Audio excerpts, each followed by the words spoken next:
It's a basketball game, and there's a real rivalry there, and everybody goes to everybody wants to go to the crosstown shootout, and it's really expensive, and all of that sort of thing.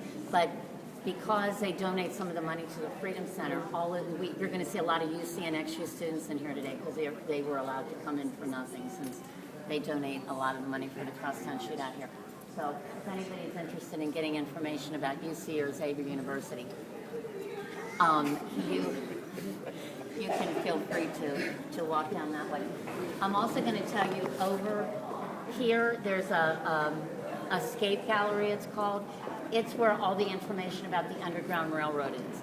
Abolitionists and freedom seekers and all kinds of stories in there. You're welcome to go there. That's to your right. Right in front of us is where the Brothers of the Borderland movie is. It's like I said, it's 26 minutes long. If you are interested in doing that, I will probably stop with you at about 12:30. So anything that you want to go back to or do, you would have time to do it then. And it just runs on a continual loop. But we are going to go into the slave pen because I want to tell you that story. And actually, this slave pen was found in Kentucky. So. This is a mural that went along with the slave pen. It's about the internal slave trade, which is what that slave pen tells the story of, the internal slave trade. Okay, now I'm really taxing you. Per the Constitution, the Constitution dealt two ways with slavery, right? They counted the slave population of each southern state as 3/5 of the population. They were not willing to say that they were a whole person, but they wanted them counted because of the large populations of slaves in the southern states. This was at the time of the Constitution. 11 out of our first 15 presidents were slave owners. There was no way they were going to do away with slavery in the Constitution. 10 years after the Mayflower, we had a boat that came over with slaves and indentured servants.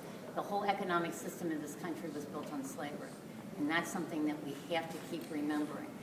From the very beginning of this country, we had slaves that were doing free work. So the whole system of this country, the whole economic system was based on slavery. So we couldn't get rid of it in the Constitution because obviously the Southern senators were not going to sign anything that said we're doing away with slavery. But the concession was that they would, in 20 years, they would look at slavery again and make some decisions. 1787, the Constitution was ratified. 1807, they ended the transatlantic slave trade. Remember, just the transatlantic slave trade. That meant it became illegal to go to Africa and bring any more slaves over. That didn't mean that we were ending slavery or the slave trade or anything else. It just became illegal to bring slaves in from Africa as of 1807. That doesn't mean they weren't smuggled in until all of the Civil War. I'm sorry? 1808. Okay, but that's when it actually went into effect. It was actually passed in 1807 and went into effect in 1808. And then, by 1820, there was an act of Congress that attached a death penalty to bringing slaves in from Africa. Remember that supply and demand thing? They wanted to keep the supply low so that they could get the most money, just like anything else in the supply and demand regimen. So that's what this tells the story of, and that's what this tells the story of, the internal slave trade. The only part that deals with the transatlantic slave trade is up here to the left-hand side. You can see the boat, you can see the people in the waves, and then over here you can see the mother being sold away from the child. I think it's a very moving, very sad commentary, and then all the different ways that the slaves got where they were going. And this is what we're going to talk. This is the reason the slave pens existed, because of the cotton industry. That's why there were hundreds of these in the Upper South, hundreds of places just like this. This is just happens to be the only one that still exists in North America. And we were fortunate enough to get it here. So we're going to go on into the slave pen, and then we'll talk about how that came about.